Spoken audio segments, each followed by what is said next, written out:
नमस्कार मैत्रिणींनो, स्वागत आहे तुमचं सिलाई वर्ड मराठी या यूट्यूब चॅनलवरती। तर आजच्या आपल्या व्हिडिओमध्ये आपण बघणार आहोत गणपती बाप्पासाठी शेला कसा बनवायचा। तर इथे वेगवेगळ्या प्रकारचे शेले आपण जे आहे बनवू शकतो घरच्या घरी साध्या सोप्या पद्धतीने। दोन प्रकारचे शेले मी तुम्हाला या व्हिडिओमध्ये दाखवणार आहे। तर याकरता वेल्वेटचे फॅब्रिक मी इथे घेतलेलं आहे।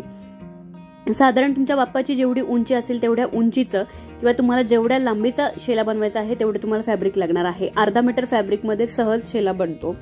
वेल्वेटचं फॅब्रिक घेतलेलं आहे। त्याचबरोबर समोर जे जांभळ्या कलर मध्ये आहे ते ब्रोकेटचं फॅब्रिक आहे। अशी दोन फॅब्रिक घेतले, दोन प्रकारचे शेले आपण इथे बनवणार आहोत। त्याआधी जर तुम्ही माझ्या चॅनलवर नवीन असाल आणि व्हिडिओ जर पहिल्यांदा पाहत असाल तर प्लीज माझ्या चॅनलला लाईक करा, शेअर करा आणि सबस्क्राइब करा। वेगवेगळ्या प्रकारच्या लेस इथे आपण घेतलेले आहेत। आता आपण व्हिडिओला सुरुवात करू। हे जे घेतलेलं फॅब्रिक आहे हे आहे वेल्वेटचं कापड। तुम्ही साडीचा जो काट असतो त्या किनारीचा देखील शेला इथे बनवू शकता। त्याचबरोबर खन मध्ये सुद्धा ट्रेंड मध्ये हे जे शेले आहेत ते आलेले आहेत आणि वेगवेगळ्या प्रकारच्या लेस घेऊन किंवा लेसचा वापर करून अगदी घरच्या घरी साध्या सोप्या पद्धतीने आपण शेला जो आहे तो बनवू शकतो। तर सुरुवातीला इथे जे वेल्वेटचं फॅब्रिक आहे ते मी डबल फोल्ड मध्ये ठेवलं आहे पन्ह्याच्या बाजूने आणि उंची किती आहे तर साधारण 60 इंच पन्ह्याचे हे कापड आहे आणि पूर्ण उंची मी इथे घेणार आहे। जी बाप्पाची सगळ्यात मोठी मूर्ती असते किंवा मंडळाचे जे गणपती असतात त्यांच्यासाठी हा शेला जो आहे परफेक्ट होतो। म्हणजे साधारण 4 ते 5 फूट उंचीच्या मूर्तीसाठी हा जो शेला आहे 3 ते 4 फूट उंचीसाठी व्यवस्थित होतो। रुंदीला किती आहे कापड तर 18 इंच, म्हणजे अर्धा मीटर पेक्षा देखील हे कापड जे आहे कमी आहे। आता याची लांबी रुंदी मी ॲज इट इज ठेवणार आहे, कुठेही कमी करणार नाहीये। इथे अशा प्रकारची एक ब्रॉड लेस घेतलेली आहे, हिचा वापर आपण करणार आहोत। वरच्या बाजूला हा वापर करणार आहे। त्याचबरोबर तुम्ही कॉन्ट्रास्ट कलर मध्ये देखील लेस इथे जी आहे वापरू शकता। तर सर्वात प्रथम आपल्याला काय करायचं आहे, सगळ्या लेस ठेवून बघायच्या आहेत की कोणती लेस किती छान दिसते, किती अंतरावर लावल्यावर किती छान दिसते। हे तुमच्या आवडीवर असेल, तुम्हाला ज्या पद्धतीने आवडतं आहे त्या पद्धतीने तुम्ही ही लावू शकता। आता या लेस लावण्यापूर्वी आपल्याला काय करायचं आहे, याचा जो बॉटम आहे हे बघा, खालची जी बाजू आहे ती व्यवस्थित डबल फोल्ड करून घ्यायची आहे आणि शिवून घ्यायचं आहे।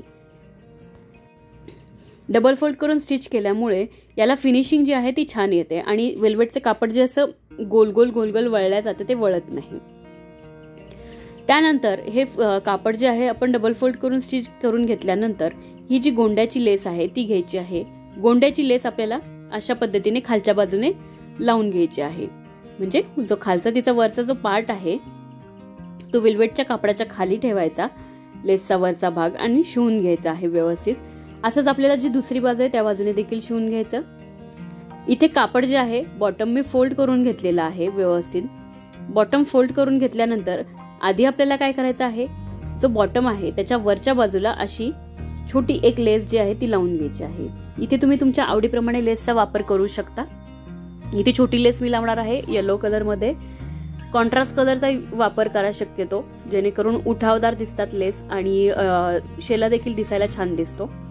तर अशा प्रकारे ही लेस आहे, वरच्या बाजूने पिवळ्या कलरची लेस आणि खालच्या बाजूने आपल्याला गोल्डन कलरची लेस जी आहे ती लावून घ्यायची आहे।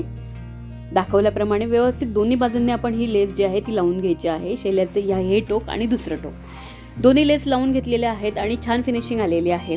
आता आपल्याला जी गोल्डन कलरची ब्रॉड मध्ये लेस आपण घेतली होती ती देखील इथे लावायची आहे। सगळ्यात महत्त्वाचं, ज्यांच्याकडे मशीन नाहीये ते देखील हा शेला घरच्या घरी बनवू शकतात। हे तुम्ही हाताने स्टिच करू शकता ही जी लेस आहे ती, किंवा ग्लू गन जी आहे ती मिळते मार्केटमध्ये, त्याने देखील तुम्ही ही जी आहे स्टिक करू शकता। तर दोन्ही बाजूंनी अशी ब्रॉड ही लेस जी आहे, साधारण या दोन्ही लेस मध्ये मी इथे 2 बोटांचं अंतर ठेवलेलं आहे, अशा पद्धतीने लावून घ्यायची आहे। ही लेस लावून घेतल्यानंतर जी साइडची बॉर्डर आहे इथे तुम्ही पाहू शकता, या साइडच्या बॉर्डरला आपल्याला गोल्डन कलरची लेस जी आहे दोन्ही बाजूंनी लावून घ्यायची आहे। ही लेस लावून झाली आपली। आता त्यानंतर ही जी साइडची किनार आहे ती आपल्याला सरळ बाजूने फोल्ड करायची आहे। ती कशी लावणार आहोत आपण, आधी सरळ बाजूने फोल्ड करून घ्यायचं, म्हणजे कुठेही धाग्यांचा जो भाग आहे तो खालच्या बाजूने देखील दिसणार नाही आणि छान फिनिशिंग येईल। लेस फोल्ड करायची, लेसचं जे तोंड आहे ते फोल्ड करून अशा पद्धतीने पूर्ण दोन्ही साइडला आपल्याला ही गोल्डन लेस जी आहे ती वापरून घ्यायची आहे आणि शिवून घ्यायची आहे। आता आपण दुसरा शेला जो आहे तो कसा कट करायचा ते पाहूयात। तर याकरता ब्रोकेटचं फॅब्रिक घेतलेलं आहे आणि हे फॅब्रिक जे आहे याचा पन्हा जो आहे 35 इंचाचा पन्हा आहे। हा छोटा शेला असेल, आपला छोट्या बाप्पासाठीचा शेला असेल, साधारण 2.5 ते 3 फूट उंचीचा. आणि तुम्हाला जर बाप्पाचं मेजरमेंट घ्यायचं असेल तर कसं घ्यायचं आहे, तर अशा पद्धतीने इंच टेप जो आहे बाप्पाच्या गळ्यातून घ्यायचा आहे, म्हणजे मागच्या बाजूने घ्यायचा आणि पुढे तुम्हाला जेवढी उंची हवी आहे तिथपर्यंत माप घ्यायचं आहे अशा पद्धतीने. आणि त्या मापामध्ये 1 ते 1.5 इंच एक्स्ट्रा घ्यायचा आहे उंचीमध्ये. उंची 35 इंच आणि रुंदी इथे आपण साधारण 7 इंच घेणार आहे. आणि हा जो शेला आहे याची रुंदी कमी असणार आहे. पहिला जो शेला होता त्याची रुंदी आपली मोठी होती, रुंदीला मोठा घेतलेला आहे आणि उंचीला देखील आपण मोठा घेतला होता. 7-7 इंचावरती दोन्ही बाजूंनी मार्किंग करून घ्यायचं आहे दाखवल्याप्रमाणे. आणि मार्किंग करून घेऊन कट केलंय. कट केल्यानंतर आता सरळ बाजूने आपल्याला अशा पद्धतीने फोल्ड करून घ्यायचं आहे फॅब्रिक, म्हणजे त्याचे जे धागे निघत आहेत ते निघणार नाही. अशा पद्धतीने डबल इथे फोल्ड करून घ्यायचं आहे, एकदाच डबल फोल्ड नाही करायचं. आणि शिवून घ्यायचं आहे. ही बाजू जी आहे किनारीची बाजू आहे, त्यामुळे ती फोल्ड नाही केली तरी चालणार आहे. त्या बाजूवरती आपल्याला गोंड्याची जी लेस आहे ती अटॅच करून घ्यायची आहे. अशा पद्धतीने गोंड्याची लेस जी आहे खाली लावून घ्यायची आणि शिवून घ्यायचं आहे. फॅब्रिक फोल्ड करून घेतला आणि दोन्ही बाजूंनी गोंड्याची लेस जी आहे ती लावून घेतली आणि छान फिनिशिंग आलेली आहे. आता आपल्याला काय करायचं आहे, ही जी किनारीची बाजू आहे, जो कोपरा आहे, तिथे आपल्याला येलो कलरची लेस लावून घ्यायची आहे, म्हणजे जी शेल्याची दोन्ही टोकं आहेत तिथे आपल्याला लेस लावायची. कशी छान दिसते ही लेस ऍडजस्ट करून बघायची आणि लावून घ्यायची आहे. या लेसला दोन्ही बाजूंनी आपल्याला स्टिच करायचं आहे. ही लेस अटॅच केल्यानंतर दुसरी जी आपली येलो कलरची किंवा गोल्डन कलरची तुम्हाला जी आवडते ती लेस जी आहे तुम्ही इथे वापरू शकता, ती आपल्याला किनारीच्या बाजूवरती लावून घ्यायची आहे दोन्ही बाजूंनी. तर बघा मैत्रिणींनो, सुंदर असा शेला जो आहे आपला तयार झालेला आहे. हा जो आहे पहिला वेल्वेटचा शेला आहे, जो मोठ्या बाप्पांसाठी आहे. आणि दुसरा जो शेला आहे आपला, तो जो आहे छोट्या बाप्पांचा आहे. तर मैत्रिणींनो, अगदी साध्या सोप्या पद्धतीने घरच्या घरी आपण शेला जो आहे बाप्पासाठी बनवू शकतो. व्हिडिओ कसा वाटला हे कमेंट्स करून नक्की कळवा. चॅनलला लाईक करा, शेअर करा आणि सबस्क्राईब करा.